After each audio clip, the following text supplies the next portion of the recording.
So life's good. I'm getting my living water. I'm getting the things that I need, the essence of life from Jesus.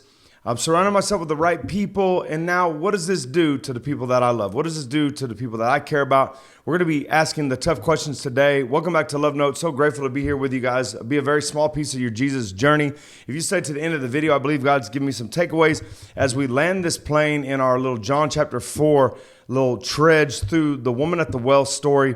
Such good takeaways for us here as New Covenant believers and Christians or Christians or Christ followers, giving our daily yes to Jesus by doing what? Picking up our cross and following him. And so without further ado, do the things below, like, comment, subscribe, let us know where you're from, notifications, all the things so we can help push these things out to ultimately add value and supplement what God's doing already at the local church that you are attending because you love Jesus, and because of that, you love his people. Even though they drive you crazy, you're self-aware enough to understand that you drive people crazy too. So it's a win-win because now the jagged edges of your character and their character bump up against each other and knocks it off, and now we've got some polished round stones ready to nail Goliath in the forehead. So if you're ready, I'm ready. Let's get right back into it. Jesus speaking to the woman at the well here on this day, and we've established some things that the people around us are very important. The voices around us, not just people, but the methods of communication, the platforms, the televisions, the game systems, the cell phones, whatever apps that you frequent often. These are voices in our lives. These are things that we're feeding our soul with. This is where we're drawing our living water. Now, we now know because of our study in John chapter 4, there's only one true living water, and that's Christ himself. And we've established that this doesn't come solely from doing God things or being at the house of God and listening to people preach, that we have to take it home and we have to search out the scriptures ourselves so that we can make sure that what we're hearing at church is accurate. You're not being led astray by some wolf in sheep's clothing. We don't want to be getting pounded with what's called false doctrine. 1 Timothy chapter 6, verse 20, it says to avoid professing what is falsely called knowledge. This is talking about houses of God that don't propagate and don't teach true biblical doctrine, because by doing this, in 1 Timothy 6:20, it says it has caused some to fall away from the faith. Okay, this is very serious. It's very serious. Where we drink our water from has very serious implications.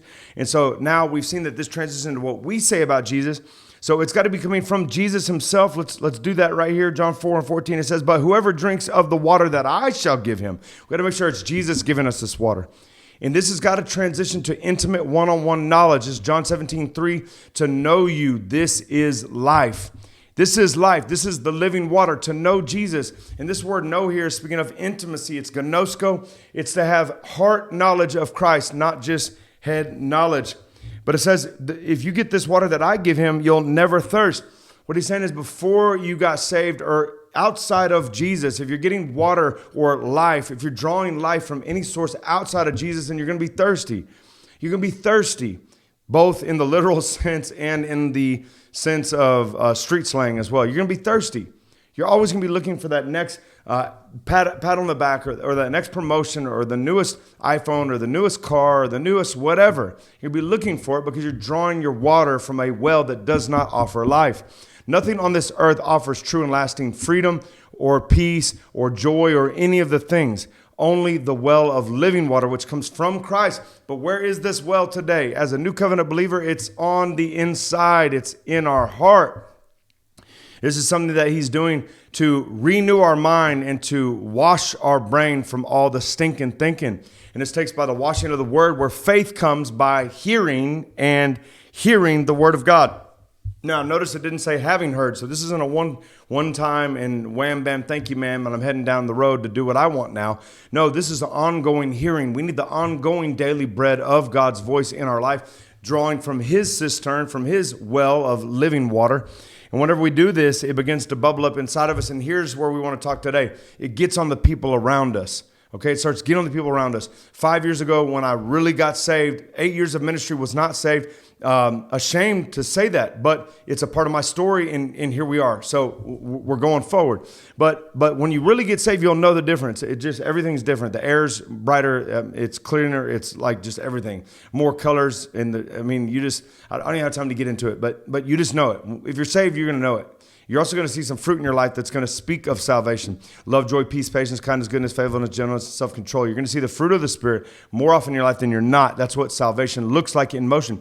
Jesus says, if you are saved or if you follow me, then these signs will follow you. You will heal the sick in my name, cast out devils in my name, raise dead bodies in my name.